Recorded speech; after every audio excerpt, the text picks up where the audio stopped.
कर्जे हमारे सर पे ना हो तो यार हमारी जो ज़िंदगी है, हमारी जो लाइफ है बड़ी ब्राइट है। फ़िलहाल अभी हमें ना नज़र आ रही है, ना देखा जा सकता, कारोबारी हालात नहीं है, ठीक है। हमारा आईटी सेक्टर देख लो, इंडिया ने आईटी सेक्टर को साइड पे करके इंडिया का आईटी सेक्टर किस लेवल पे पहुंच गया है। वो अभी रिसेंटली मैं न्यूज़ पढ़ रहा था कि इंडिया वालों ने कोई त्यारा भेजा है, चंद्रयान 3। चंद्रयान 3, ठीक है। वो देख लो कैसी कैसी रिसर्च कर रहे हैं, अपने आप को कहाँ कहाँ पे यूटिलाइज कर रहे हैं, और हम लोग क्या कर रहे हैं, एक फ्लैग पे इन्वेस्टमेंट। 40 करोड़ इसलिए खर्च कर रहे हैं कि 14 अगस्त पर हम बॉर्डर पे उस झंडे को डिस्प्ले कर सके और हमारा झंडा इंडिया से ऊंचे हो। इंडिया चांद पर पहुंच गया है और हम अभी तक बॉर्डर की इन्हीं बातों में लगे हुए हैं कि हमारे फौजी की टांग जो है वो इंडिया के फौजी से इतनी ऊपर है और हमने इंडिया से ऊंचा जो है वो झंडा 14 अगस्त को डिस्प्ले करना है। सर, आपका नाम? उमर। उमर, क्या करते हैं? मैं आजकल फ्री हूँ। ये भी बहुत अच्छा काम है। अच्छा उमर, अभी कुछ ही वक्त गुजरा है, आईएमएफ ने हमें कर्जा दिया है, वो भी बड़ी मुश्किलों से तरले डाल डाल कर, पता नहीं किस किस की सिफारिश हमने डाली, हमें फिर जाकर कर्जा मिला। और कर्जा मिलते ही हमारी गवर्नमेंट ने सबसे पहले अनाउंसमेंट की है कि हम 500 फुट ऊंचा झंडा तैयार करेंगे, 14 अगस्त पर बॉर्डर पर डिस्प्ले करेंगे। इंडिया से ऊंचा हमारा झंडा होना चाहिए और जिसकी जो कॉस्ट है वो आ रही है 40 करोड़। क्या कहेंगे, सिर्फ और सिर्फ इंडिया से ऊंचा झंडा दिखाने के लिए अपना हम 40 करोड़ खर्च कर रहे हैं। सबसे पहले तो मैं यही कहना चाहूँगा कि बड़ी अच्छी बात है कि पाकिस्तान इस बारे में भी सोचता है कि हमारा झंडा सबसे ऊंचा होना चाहिए और सबसे बड़ा होना चाहिए। बड़ी अच्छी बात है। एक पाकिस्तान के लिए एक, वो कहते हैं ना, ग्रीन सिग्नल है कि यार हमारा जो फ्लैग हमेशा हम वैसे भी काफ़ी यानी कि ना पुरअमन लोग हैं, हमारे दिल भी साफ़ हैं, ठीक है। हमारा जो झंडा है वो भी ब्राइट है, लेकिन कर्जा लेकर इस चीज़ को, इस काम को अंजाम देना ये गलत है, ठीक है। पाकिस्तान को चाहिए यार पहले अपने अदारे, अपने आप को, अपने मुल्क की हालात को स्टेबल करके फिर इस साइड पे आते तो यार बिलीव करो कि मैं इस टाइम सलूट करता। तो कर्जा लेके ये काम करना ये बड़ी गलत चीज़ है। हम देख लें हमारे जैसे यंगस्टर को देख लें, वो बेरोज़गार हैं, ठीक है, डिग्री उनके हाथ में है। आज डिग्री लेना आसान काम कहाँ है, 40 लाख 50 लाख रुपया लगता है एक डिग्री लेने का। फिर उसके बाद जॉब अगर आप ढूंढो तो 40,000 रुपये में, 35,000 रुपये में जॉब मिलती है। डॉलर का रेट 300 के लगभग है, ठीक है। इंसान कैसे सर्वाइव करे?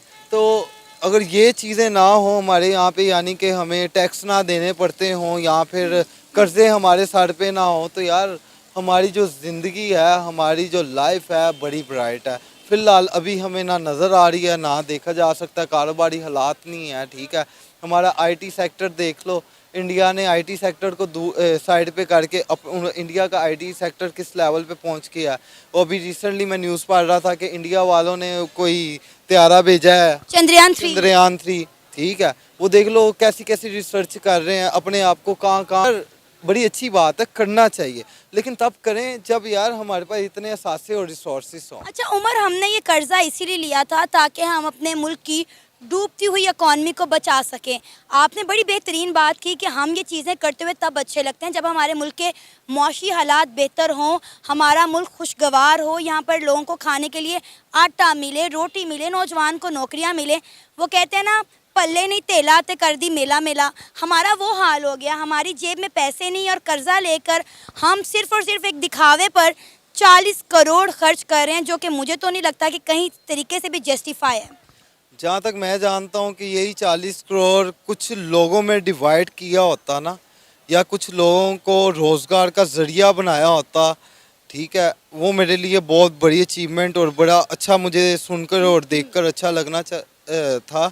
उसका रीज़न ये है कि यार कारोबारी हालात जब ख़त्म हो जाते हैं ना, तो लोग जो है ना वो मरने पे आना शुरू हो जाते हैं। उसका रीज़न ये है कि यार आज हर इंसान को एक अच्छी लाइफ चाहिए। उनने अगर खुद हमें अच्छी लाइफ नहीं ना मिल रही, तो हम अपने बच्चों को क्या लाइफ देंगे, ठीक है। तो इंसान की इतनी इनकम होनी चाहिए कि अपने घर को और अपने आप को, अपनी फैमिली को चला सके, ना कि एक जाना कमाने वाला और 6 जाने खाने वाले हों, वो भी इतनी महंगाई में किस तरह। और उमर, अगर मुकाबला करना है तो इंडिया के और बहुत सारे सेक्टर हैं जिसमें हम इंडिया का मुकाबला कर सकते हैं। इंडिया के आईटी में मुकाबला करें, साइंस में करें, एजुकेशन में करें, हेल्थ सेक्टर में करें। चलो उन्होंने चंद्रयान 3 मिशन लॉन्च किया था, आप भी कोई इस तरह का मिशन करें, कोई मून एक्सपेरिमेंट करें। आज तक अपनी एक सैटेलाइट हम लॉन्च नहीं कर पाए और हमेशा हम यही मुकाबलेबाजी में लगे रहते हैं कि भाई बॉर्डर में हमारी टांग इंडिया की टांग से ज़्यादा ऊंची है, हमारा झंडा बॉर्डर पे इंडिया से ज़्यादा ऊंचा होना चाहिए, हमारी आर्मी इंडिया से ज़्यादा स्ट्रॉन्ग होनी चाहिए। पता नहीं हम कब इन चीज़ों से निकलेंगे। नहीं, ये बड़ी अच्छी बात है, हमारी आर्मी जो है इंडिया से ज़्यादा स्ट्रांग होनी चाहिए, हमारा जो रुतबा है वो बड़ा होना चाहिए। कौन चाहता है यार हम लोग पीछे रहें, हर बंदा चाहता है कि हम लोग एक कदम आगे रहें। लेकिन मसला ये है कि जहाँ पे हमारे यानी कि मुआशी हालात ख़राब हुए हैं, इसको स्टेबल करने की तरफ हमारा जो है ना ध्यान ज़्यादा होना चाहिए। अब देखो हमारे पाकिस्तान में इतना टैलेंट है, आप इमेजिन भी नहीं कर सकते, ठीक है। लेकिन मसला ये है हमारे पास प्लेटफॉर्म नहीं है, हम किस प्लेटफॉर्म पे जाके अपने आप को रिप्रेजेंट करें, ठीक है। कहाँ जाकर हम अपने आप को दिखा सकें कि यार मैं ये कर सकता हूँ, मैं आईटी सेक्टर में बेस्ट हूँ, ठीक है। हमारे पास फैसिलिटीज़ ही नहीं है, हमारी गवर्नमेंट हमें वो उस तरह से क्या कहते हैं चीज़ें मुहैया नहीं कर रही। और हम लोग हमें डेफिनेटली अगर अच्छे तरीके से अच्छी प्लेटफॉर्म प्रोवाइड किए गए हों तो हम अपने आप को बता सकें, इम्प्रूव करके दिखा सकें। अगर हमें इतनी सी सलाहियत है तो हम उस सलाहियत को इतना बनाकर दिखा सकते हैं और इंटरनेशनल लेवल पे जाकर हम आपको रिप्रेजेंट करके बता सकते हैं कि पाकिस्तान क्या चीज़ है। उमर, इस वक्त पूरा सोशल मीडिया पाकिस्तान को जो है वो तनकीद का निशाना बना रहा है कि हमारे पास खाने के लिए आटा नहीं है और हम 40 करोड़ सिर्फ 14 अगस्त पर मतलब इंडिपेंडेंस डे पर एक दिन के झंडे के लिए खर्च कर रहे हैं। एज अ पाकिस्तानी क्या आप इस चीज़ को सपोर्ट करेंगे? हमारी गवर्नमेंट इतनी मुश्किल से कर्जा लेने के बाद क्या जिस पैसे को जहां यूटिलाइज़ करना चाहिए वहां करने की बजाय झंडे पे लगा रही, क्या आप इसको सपोर्ट करेंगे? सपोर्ट तो मैं बिल्कुल नहीं करूँगा, ठीक है। सोच अच्छी है, तरीका गलत है। तो बाकी मैं यही अपनी गवर्नमेंट को मैसेज देना चाहूँगा कि हम जैसे नौजवानों के बारे भी सोचें, उन बुज़ुर्गों के बारे सोचें जो सफ़ेद पोश हैं, ताकि वो सुख की ज़िंदगी अपनी जो है वो गुजार सकें। अब आप देखें कि इंडिया अपनी यूथ को कितना सपोर्ट करता है, अपने टैलेंट को कितना प्रमोट करता है, अपने मुल्क में इन्वेस्टर लेकर आता है। पूरी दुनिया में इंडिया का नाम इंडिया ने मनवा दिया है, लेकिन हम मेरा ख्याल है बहुत पीछे रह गए इन चीज़ों से। हमारे पास प्लेटफॉर्म हो तो इंडिया को पीछे छोड़ना हमारे लिए बड़ी बात नहीं है। ये आप मेरी बात बेशक रिकॉर्ड कर रही हैं, चाहे ये लिख लें। हमारे पास फैसिलिटीज़ हों, ठीक है, हमारे पास अपने जो यूथ को सही प्लेटफॉर्म पर लाने की सलाहियत हो, हम इंडिया को इस तरह पीछे छोड़ सकते हैं, मसला ही कोई नहीं। अस्सलाम वालेकुम। वालेकुम सलाम। वालेकुम सलाम। सर आपका नाम? मेरा नाम तारिक महमूद अली हसन। क्या करते हैं तारिक? मैं एमफिल कर रहा हूँ इंग्लिश लिटरेचर में। और सर आप? मैं भी एमफिल सेम क्लास में हैं, दोनों क्लास में हैं। दोनों क्लास फेलो हैं। अच्छा, आपको पता होगा अभी हमें आईएमएफ से कर्जा मिले कुछ ही दिन हुए हैं और हमने ये कर्जा इसीलिए लिया था ताकि हम अपने मुल्क की मौशियत को बचा सकें जो कि आजकल डूब रही है, बुरे हालों में है। अभी हमें कर्जा मिले कुछ ही टाइम हुआ है तो पाकिस्तानी गवर्नमेंट ने अनाउंस कर दिया है कि वो 14 अगस्त के लिए 500 फुट ऊंचा झंडा तैयार करने जा रहे हैं जिसकी कीमत जो है वो 40 करोड़ है। क्या कहेंगे आप?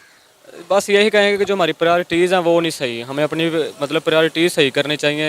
एक्चुअली पिछले 3-4 साल में जो गंद डला मुल्क में तो उसको सबसे पहले समेटना चाहिए था, ना कि मतलब कि हमें इस तरह से ये जो सारे हैं काम वो करने चाहिए जिससे कि हमारा सारा जो पैसा वो ज़ाया हो, ना कि नौजवानों पे लगे या पाकिस्तान में जो वो जॉब्स क्रिएट हो। मतलब कि पाकिस्तान में हर साल लाखों जो स्टूडेंट्स हैं वो मतलब डिग्रीज़ ले के वो सड़कों पर रुल रहे हैं लेकिन कहीं पर कोई जॉब्स नहीं आ रही और मतलब कि ना लोग जो है मतलब कि वो ओवर एज हो रहे हैं जिनकी वजह से उनके जॉब का आगे कोई चांस बन ही नहीं रहा। तो सर हम सिर्फ और सिर्फ 40 करोड़ इसलिए खर्च कर रहे हैं कि 14 अगस्त पर हम बॉर्डर पे उस झंडे को डिस्प्ले कर सके और हमारा झंडा इंडिया से ऊंचे हो। इंडिया चांद पर पहुंच गया है और हम अभी तक बॉर्डर की इन्हीं बातों में लगे हुए हैं कि हमारे फौजी की टांग जो है वो इंडिया के फौजी से इतनी ऊपर है और हमने इंडिया से ऊंचा जो है वो झंडा 14 अगस्त को डिस्प्ले करना है। हाँ, वो झंडा देख के शायद इंडिया हमें कश्मीर भी दे दे, और वो उसने जो ये सतलुज में पानी छोड़ा शायद वो भी ना छोड़े, और वो आके हमारे पैरों में बैठ जाए कि आप लोग बड़े महान हो। मतलब उन्होंने 2 दफ़ा उनका अपना ये जो है मिशन उनका ये नाकाम हुआ है, जो उन्होंने चांद पे अपना रॉकेट भेजना था।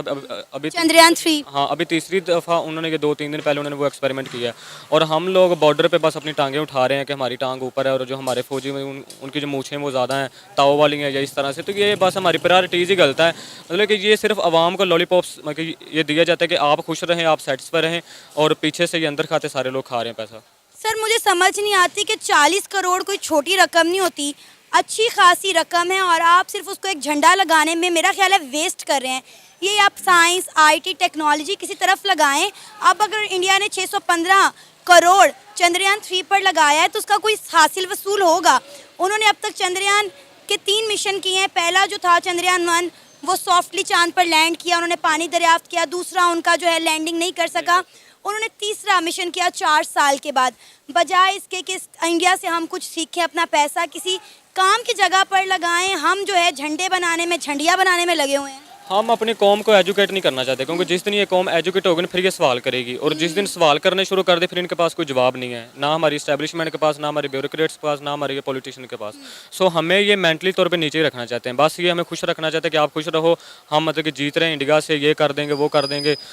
बाकी कोई एजुकेशन नहीं, कोई यहाँ पे IT नहीं, कोई जॉब्स नहीं, कोई कुछ नहीं। बस सर जीतने वाला कोई काम भी तो करे ना। मुझे बताएं कि झंडा बॉर्डर पर इंडिया से ऊंचा लगा के हम कौन सा जीत जाएंगे। इंडिया के मुकाबला अगर करना है तो आप भी कोई मिशन लॉन्च करें ना। आप तो आज तक अपनी कोई सैटेलाइट भी लॉन्च नहीं कर सके।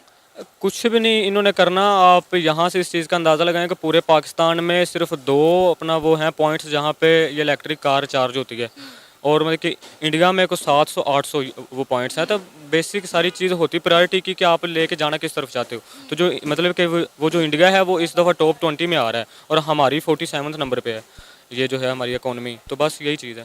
सर इंडिया जो है वो मतलब दुनिया की 5वीं बड़ी इकॉनमी बन चुका है, तीसरी बनने वाला है। और हमारी मौशियत का आप हाल देख लें, हम हर जगह पहुंच जाते हैं कटोरा लेके कि भाई हमें कर्जा दे दो, हमने अपने मुल्क की डूबती हुई इकॉनमी को बचाना है। अगर हमें कर्जा अल्लाह अल्लाह करके मिल ही गया है तो हमने कर्जा आते ही, मुझे बताएं क्या प्लान किया है कि हमने 40 करोड़ खर्च करना है ताकि हम बॉर्डर पर इंडिया से ऊँटा झंडा लगा सकें। आपको पता है पूरी दुनिया मजाक उड़ा रही है हमारा कि हम इंडिया के चंद्रयान 3 का मुकाबला किस तरह कर रहे हैं एक झंडे पे 40 करोड़ लगा कर। कि ऐसे ही है ना। अब कल इन्होंने पेट्रोल 9 रुपये मतलब इन्होंने कम किया है, लेकिन दूसरी तरफ इन्होंने अपना ये जो बिजली का यूनिट वो इन्होंने महंगा कर दिया।